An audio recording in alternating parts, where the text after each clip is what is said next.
Chitravati wiring ಮತ್ತು plumbing ಸಂಘಟನೆಗಳ ವತಿಯಿಂದ ಡಿವಿಜಿ ರಸ್ತೆಯ ನಯಾರ ಪೆಟ್ರೋಲ್ ಬಂಕ್ ಮುಂಭಾಗದಲ್ಲಿ ಸಂಘದ ಕಚೇರಿಯ ಹತ್ತಿರ ಕಾರ್ಮಿಕ ದಿನಾಚರಣೆ ಕಾರ್ಯಕ್ರಮವನ್ನು ಹಮ್ಮಿಕೊಳ್ಳಲಾಗಿತ್ತು. ಇದಕ್ಕೂ ಮುಂಚೆ ಬಾಗೇಪಲ್ಲಿ ಪಟ್ಟಣದ ನ್ಯಾಷನಲ್ ಕಾಲೇಜಿನಿಂದ ಟಿಬಿ ಕ್ರಾಸ್ವರೆಗೂ ಚಿತ್ರಾವತಿ ವೈರಿಂಗ್ ಮತ್ತು ಪ್ಲಂಬಿಂಗ್ ಸಂಘಗಳ 100 ಕಾರ್ಮಿಕ ಸದಸ್ಯರು ತಮ್ಮ ತಮ್ಮ ದ್ವಿಚಕ್ರ ವಾಹನಗಳಲ್ಲಿ ಮೆರವಣಿಗೆಯನ್ನು ಮಾಡಲಾಯಿತು. ಈ ವೇಳೆಯಲ್ಲಿ ಚಿತ್ರಾವತಿ ವೈರಿಂಗ್ ಸಂಘದ ತಾಲೂಕು ಅಧ್ಯಕ್ಷರು ಅಬ್ದುಲ್ ಮುಜೀಬ್ ಮಾತನಾಡಿ, ಬಾಗೇಪಲ್ಲಿ ಪಟ್ಟಣದಲ್ಲಿ 2017ರಂದು ಸಂಘಟನೆ ನೋಂದಣಿ ಮಾಡಿಸಿ ಕಾರ್ಮಿಕರಿಗೆ ಸರ್ಕಾರದ ವತಿಯಿಂದ ಸಿಗುವ ಸೌಲಭ್ಯಗಳನ್ನು ಕಾರ್ಮಿಕರಿಗೆ ಕೊಡಿಸಲಾಗುತ್ತಿದೆ. ಈ ಸಂಘಟನೆಯಲ್ಲಿ ನೋಂದಣಿ ಮಾಡಿಕೊಂಡಿರುವ ಕಾರ್ಮಿಕರಿಗೆ ಅಪಘಾತಗಳು ಸಂಭವಿಸಿದಾಗ ಸಂಘಟನೆ ವತಿಯಿಂದ ಆರ್ಥಿಕ ಸಹಾಯವನ್ನು ನೀಡಲಾಗುತ್ತಿದೆ ಎಂದರು. ನಂತರ ಉಪಾಧ್ಯಕ್ಷರಾದ ಜಬೀವುಲ್ಲಾರವರು ಮಾತನಾಡಿ, ದೇಶ ಅಭಿವೃದ್ಧಿಯಾಗಬೇಕೆಂದರೆ ಶ್ರಮಿಕರ ಕಾರ್ಮಿಕರ ಪಾತ್ರ ಬಹಳ ಮುಖ್ಯವಾಗಿದ್ದು, ಕಾರ್ಮಿಕರ ಅಸಹಾಯಕತೆಯನ್ನು ಬಂಡವಾಳಶಾಹಿಗಳು ದುರುಪಯೋಗಪಡಿಸಿಕೊಂಡು ಒಂದು ದಿವಸಕ್ಕೆ 15 ಗಂಟೆ ದುಡಿಯಬೇಕೆಂದು ಒತ್ತಡ ತಂದ ಕಾರಣ ಕ್ರಾಂತಿಕಾರಿಯಾಗಿ ಹೋರಾಟಗಳನ್ನು ಮಾಡಿ ಹುತಾತ್ಮರಾದ ಕಾರ್ಮಿಕರ ನೆನಪಿಗಾಗಿ ಮಾಡುತ್ತಿರುವ ದಿನವೇ ಕಾರ್ಮಿಕರ ದಿನಾಚರಣೆ ಎಂದು ತಿಳಿಸಿದರು.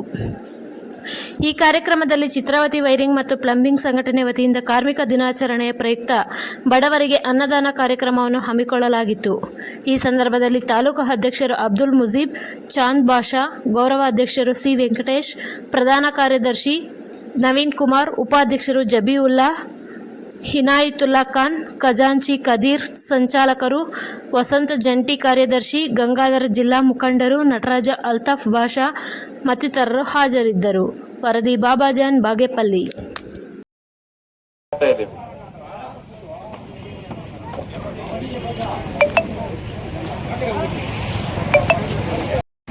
ಬಂಡವಾಳಶಾಹಿಗಳು, ದೊಡ್ಡ ದೊಡ್ಡ ಕಂಪನಿಗಳು ಕಾರ್ಮಿಕರ ಮೇಲೆ 12 ರಿಂದ 16 ಗಂಟೆ ಸಮಯದ ಕಾಲದಲ್ಲಿ ಅವರನ್ನು ದುಡಿಸುತ್ತಾ ಅವರಿಗೆ ಸಂಬಳವನ್ನು ಕಡಿಮೆ ಕೊಡುತ್ತಾ ಅನೇಕ ಬಾರಿ ಹಿಂಸಿಸುತ್ತಾ ಅವರನ್ನು ಹೀನಾಯವಾಗಿ ನೋಡುತ್ತಿದ್ದರು.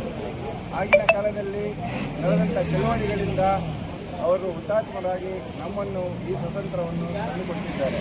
ಕಾರ್ಮಿಕರ ದಿನಾಚರಣೆಯನ್ನು ಭಾರತದಲ್ಲಿ 1923ರಲ್ಲಿ ಕಿಸಾನ್ ಕಾರ್ಮಿಕರ ಒಂದು ಜನ್ಮದಿಂದ ಇದನ್ನು ಆಚರಿಸಲಾಯಿತು. ಆವತ್ತಿನಿಂದ ಭಾರತದಲ್ಲಿ ಕಾರ್ಮಿಕ ದಿನ ಮೇ 1ರಂದು ಎಲ್ಲ ವಿಶ್ವದಲ್ಲಿ ಕಾರ್ಮಿಕರ ಹೆಚ್ಚುವರಿಯಾಗಿ ಮಾಡುತ್ತಿದ್ದಾರೆ.